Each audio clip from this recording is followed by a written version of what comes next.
Okay guys, here we are with the Composite ARF Spitfire, 102 inches, right at quarter scale. I'm getting ready to start on installing a cockpit for it. I've got it, hadn't touched the plane yet. It's real nice, real light.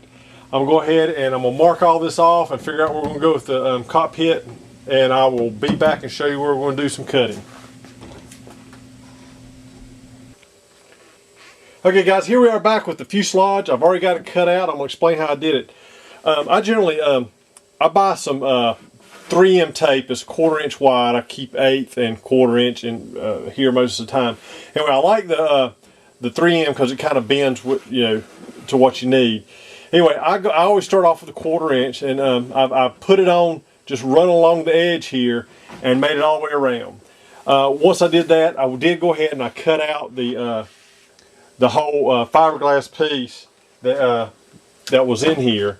There's nothing under it. It's wide open. You can fit a full cockpit in there really easily. I like doing the 1/4 inch because if I ever have to, I can always take more off. It's just hard to add it back. But anyway, 1/4 inch worked out really well for this cockpit. This allows me a little bit of area to secure the top of the cockpit to, and then we're still able to run the sides under, and it makes it fit really well. What I've done is I've actually already got the cockpit totally installed. I'm going to come back and show you the pieces and how they go in.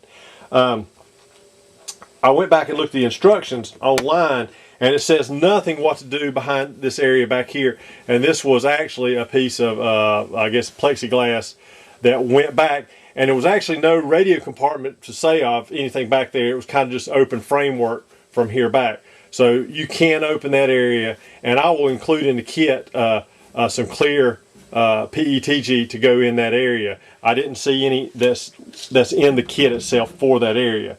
As far as going through the cockpit, I am not going to open up this area. This will be kind of left up to you how you want to handle this.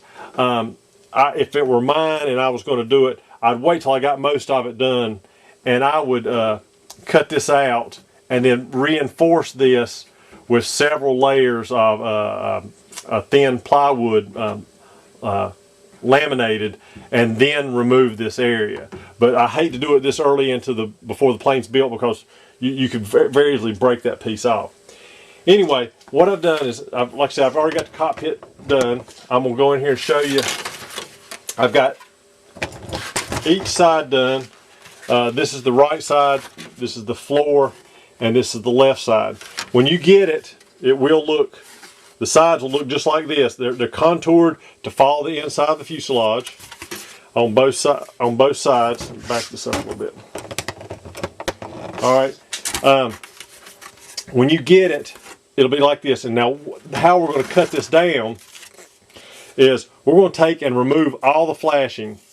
You can actually leave the lip on the back side of this, and it'll help contain the end piece, or you can cut it off like I have done. But as you come up and make the contour, you need to cut it all the way up to this corner where it comes up and goes back, because this allows it to slide up onto the fuselage. All right, we got to square off the bottom totally. It's got to be square. I've still got a little bit more here I've got to remove, because this, I put a stringer here on the fuse floor, so this will glue right up. You can't mess this up.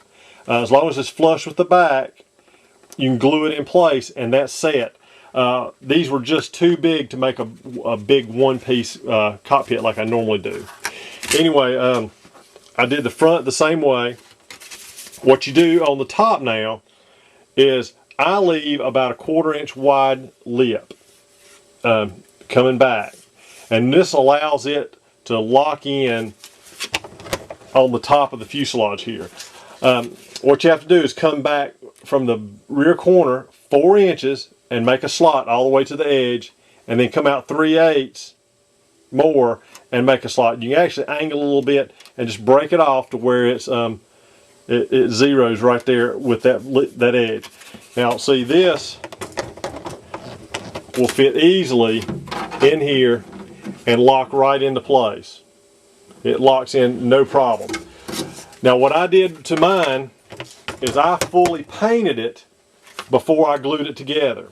I primed it and then painted it, and then I came back and just barely removed the paint along here and on the base so I could bring this in here and glue it together. Okay, so this thing goes together really easily, really fast. What takes along is painting it and detailing it.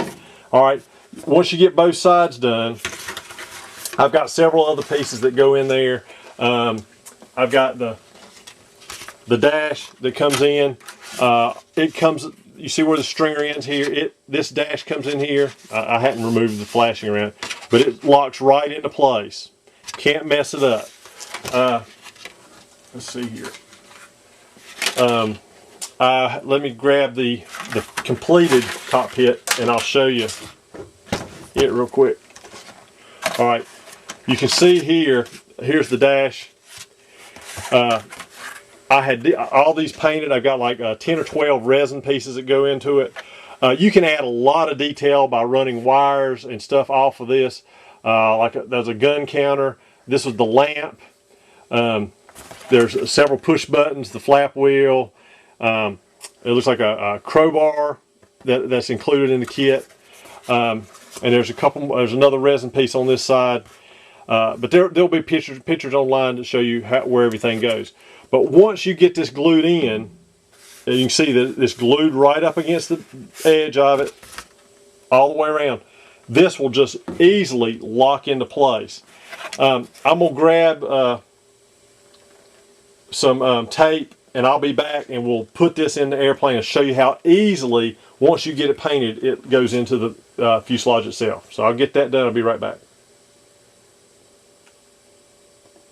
Okay, here we are back with the cockpit ready to go in. Sorry about that. This slides in so easily. Just come in from the bottom. You just bring it up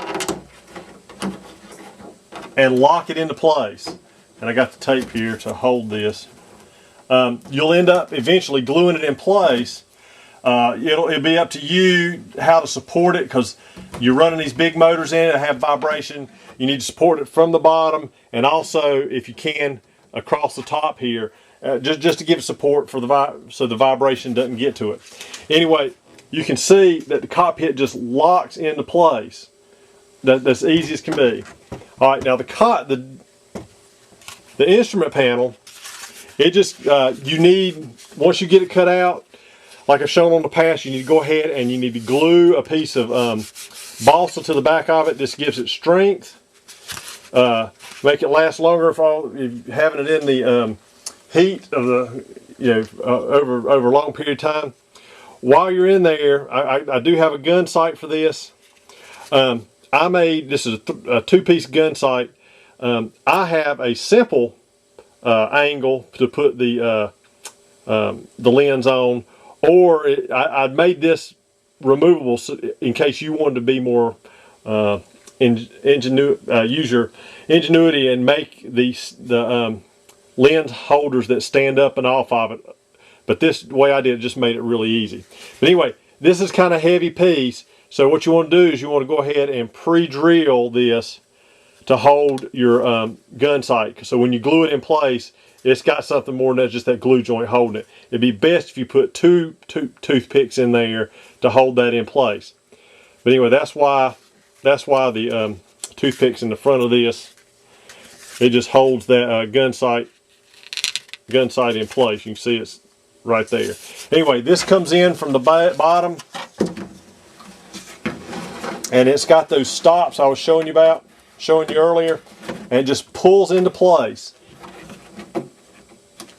All right, you can see it just pulls right into place. It will have to be glued in. Then your gun sight you just have to, once you get it all glued in, you can glue your gun sight in place right there. Okay, it works pretty easy.